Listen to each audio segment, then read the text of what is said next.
நான் சஸ்பென்ஸாக கொண்டு போய் ரூமில் தான் இருக்கா, நான் கொடுக்கலாம் அப்படின்ட்டு எடுத்துகிட்ருக்கேன். ஐஸ் க்யூப் வந்து நான் சேர்த்துக்கிறேன் 2. ஏன்னா மாவு வந்து கம்போர்ட்லாம் யூஸ் பண்ணுறது இல்லைங்க, அதனால் டெட்டாயில் தான் வந்து நான் யூஸ் பண்ணுறேன். ஹாய் ஃப்ரெண்ட்ஸ், காலை வணக்கம். இன்னைக்கு ஞாயிற்றுக்கிழமைங்கிறதுனால காலையிலே எழுந்துட்டேன். பார்த்திங்கன்னா முதல் வேலையாக டீ தான் குடிக்க போகிறேன். பல்ல தேய்ச்சிட்டு வந்தோடனே டீயை குடித்தாதாங்க எனக்கு கொஞ்சம் வேலை ஆகும். பாருங்கள், இது வந்து 1/4 டம்ளருக்கும் கம்மியாக இருக்குது. இது எனக்கு, இது வந்து பையனுக்கு. வாங்க டீ குடிச்சிடலாம்.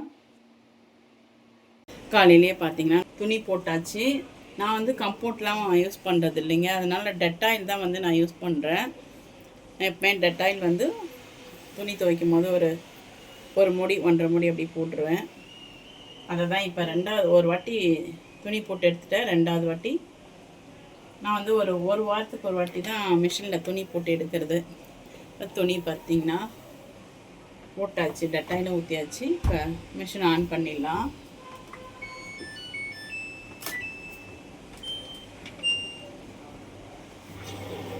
இது வந்து ஒரு 1 hour ஓடட்டும்.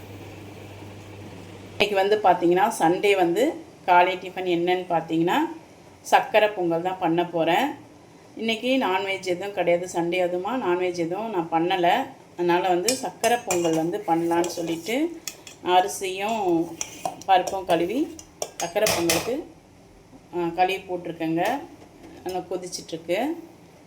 2-3 நாளாக பார்த்தீங்கன்னா என் பொண்ணு வந்து சர்க்கரை பொங்கல் கேட்டுகிட்டே இருந்தாங்க. சர்க்கரை பொங்கல் பண்ணுமா, ரொம்ப நாள் ஆச்சு அப்படின்னு சொல்லிட்டு. அதனால் இன்றைக்கி சண்டே பார்த்தீங்களா, அதனால் வேலை கம்மி தான், நான்வெஜ்ஜு செய்யாததுனால. அதனால் சர்க்கரை பொங்கல் பண்ணலாம் அப்படின்னு சொல்லி காலையிலே ஐடியா பண்ணி சர்க்கரை பொங்கல் பண்ணலாம் அப்படின்ட்டு பண்ணுறேன். அதை தூங்கிட்டுருக்கா. மணி பார்த்திங்கன்னா 9 ஆகுது. இன்னுமே அவங்க தூங்கிட்டு தான் இருக்காங்க. அதனால் சரி, இதை பண்ணி வச்சுட்டு சஸ்பென்ஸாக போயிட்டு எழுப்பலாம். சர்க்கரை பொங்கல் கொள்ள உயிருங்க அவளுக்கு. அதனால் இதை செஞ்சு வச்சுட்டு எழுப்பலாம் அப்படின்னு சொல்லிட்டு இது பண்ணிகிட்ருக்கேங்க.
பொங்கலோடு சேர்த்து உளுந்து வடையும் சாப்பிட்லான்னு பசங்களுக்கு ரொம்ப பிடிக்கும், ஆசைப்பட்டாங்க.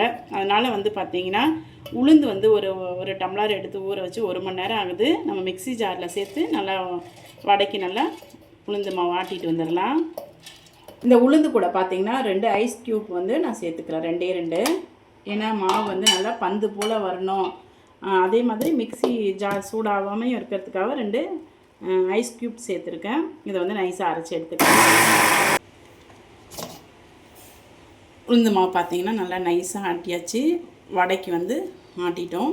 வடையை வந்து எண்ணெயில் போட்டு எடுத்துடலாம்.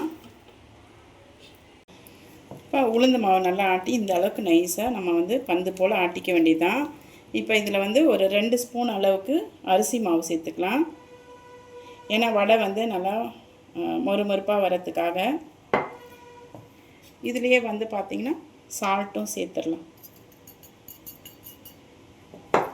சேர்த்துட்டு இதை நல்லா வந்து பார்த்திங்கன்னா நல்லா இந்த அளவுக்கு நல்லா வந்து கையாலேயே வந்து இந்த மாதிரி அடித்து பிசையணுங்க. அப்போ தான் வந்து வடை வந்து நல்லா மொறுப்பாக நல்லா புசு புசுன்னு இருக்கும்.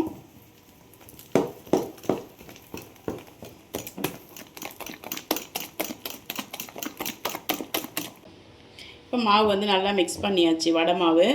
இதில் வந்து ஒரு வெங்காயம் கட் பண்ணி வச்சுருக்கேன், கொஞ்சமாக கருவேப்பிலை, அப்புறம் பார்த்திங்கன்னா ஒரு பச்சை மிளகாய். நான் வந்து மிளகு போட மாட்டேங்க, உளுந்து வடையில் வந்து நான் மிளகு போட மாட்டேன். ஏன்னா பசங்க வந்து வாயில் கடிப்படுது அப்படின்னு சொல்லி பிடிக்காதுன்னு சொல்லுவாங்க. அதனால் வந்து நான் மிளகு போடுறதில்ல, அதுக்கு பதில் வந்து பச்சை மிளகாய் வந்து போட்டுக்கிறது.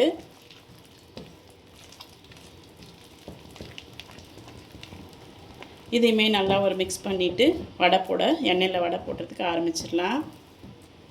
எண்ணெய் நல்லா காஞ்சிட்ருக்கு. இதில் வந்து நம்ம வடை போட்டு எடுத்துடலாம். இது வந்து அப்படியே எண்ணெயில் போட்டுடலாங்க.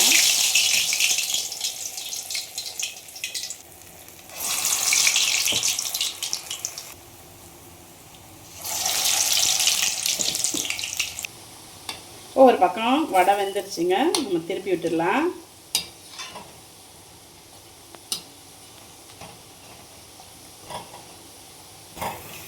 வடையெல்லாம் நல்லா வெந்துருச்சுங்க, எடுத்துடலாம்.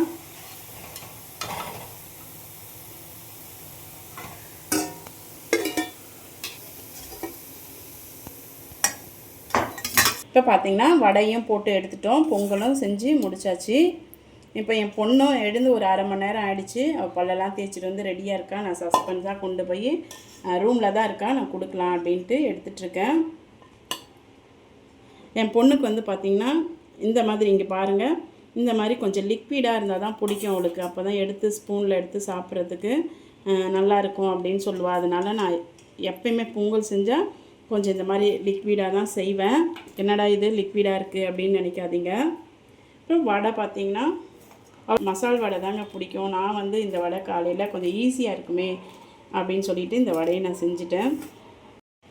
பாருங்கள், சர்க்கரை பொங்கலும் காலையில் ரெடி ஆகிடுச்சு, வடையும் பண்ணிட்டேன். என் பொண்ணுக்கு வந்து இதை நான் கொடுத்துட்டு வந்துடுறேன். ஏன்னா அவள் முதல்ல சொன்ன மாதிரி அரை மணி நேரம் ஆகிடுச்சு, அவள் எழுப்பி விட்டுருக்கேன். இதை வந்து அவளுக்கு கொடுத்துட்டு வந்துடுறேங்க. இப்போ பையனுக்கு சாதம் போட்டுட்டேங்க. நான் முதல்ல சொன்ன மாதிரி பொங்கல் பண்ணும் போதே நான் சொல்லிட்டேன், எங்கள் வீட்டில் இன்றைக்கி சண்டே ஸ்பெஷல் எதுவும் வந்து நான்வெஜ்ஜு செய்யலை. வெறும் ரசமும், இன்றைக்கி ரசம் வச்சுருக்கேன் மத்தியானத்துக்கு. ரசம் சாதம் தான் இன்றைக்கி எங்கள் வீட்டில். அதுக்கப்புறம் பார்த்திங்கன்னா பையனுக்கு வெண்டைக்காய் பொரியல்னால் பிடிக்கும், வெண்டைக்காய் பொரியல் பண்ணியிருக்கேன். அதுக்கப்புறம் பார்த்திங்கன்னா தொட்டுக்கிறதுக்கு பார்த்திங்கன்னா லெமன் ஊறுகாய் வந்து வச்சு கொடுத்தா பையன் சாப்பிட்ருவான். அதனால் லெமன் ஊறுகாய், இது வீட்டில் போட்ட ஊறுகாய் தாங்க. உங்களுக்கு இது வந்து வீடியோ போடணுன்னா கண்டிப்பாக சொல்லுங்கள், நான் போடுறேன். சண்டே வந்து பார்த்திங்கன்னா ரொம்ப சிம்பிளான சமையல் தான் நம்ம வீட்டில். இந்த வீடியோ பிடிச்சிருந்தனா லைக் பண்ணி சப்ஸ்கிரைப் பண்ணுங்கள். இந்த வீடியோ பார்த்ததுக்கு நன்றி. தேங்க்யூ.